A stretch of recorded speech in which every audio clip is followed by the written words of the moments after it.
আপনাকে ভালোবাসতে আমার আপনার সাথে যোগাযোগ রাখার প্রয়োজন নেই। আপনিও জানেন যোগাযোগ তো একবার না বহুবার বন্ধ হয়েছে, বহুদিনের জন্য। ভালো তো আমি আপনাকে সেদিনও বেসেছি। থাক না যোগাযোগ বন্ধ, থাক না কিছু কথা আল্লাহ জানুক, কিছুটা কি বোধ জানুক, বাকিটা আমি আর আমার নির্ঘুম রাতের মাঝে সীমাবদ্ধ থাকুক। কিছু একটা অপূর্ণ ছিল যা কখনো পূর্ণতা পায়নি। কেউ একজন আমারও ছিল, কিন্তু সে আমার হয়নি।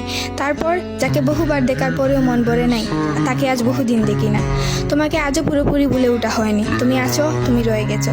তুমি আমায় ভালোবাসোনি, এটা তোমার ভুল ছিল না। তোমার জায়গা থেকে তুমি সঠিক ছিলে। ভুল ছিল আমার। কেন জানো? বিনা অনুমতিতে তোমাকে ভালোবেসেছি। তোমাকে না জানিয়ে সহস্রাধিক স্বপ্ন বুনেছি। ভেবেই নিয়েছি তুমি আমার। এক প্রকার ধরেই নিয়েছিলাম তুমি কখনোই আমাকে ফেরাবে না। মনে করেছিলাম বাকিটা জীবন তুমি শুধুই আমার। এসব কিছুই বলছিল, সব কিছু বলছিল। আরও বলছিল কি জানো? আমি বোধহয় জানতাম তুমি ঘৃণা করতে পারো না, তুমি অবহেলা করতে জানো না, তুমি তুচ্ছ তাচ্ছিল্য করতে জানো না, তুমি অসহায় করে দিতে জানো না, তুমি অপমানের সুরে কথা বলতে জানো না। কিন্তু এসবের কোনো কিছুই তোমারও জানা ছিল না, কিংবা কোনো কিছুই যে তুমি করতে পারো না তা কিন্তু নয়। সব কিছুই তুমি পারো। পুরো চিন্তা ভাবনাই ছিল ভুল। যে আমি ভেবেছিলাম তুমি ঠিক তার উল্টো দিকেই ছিলে।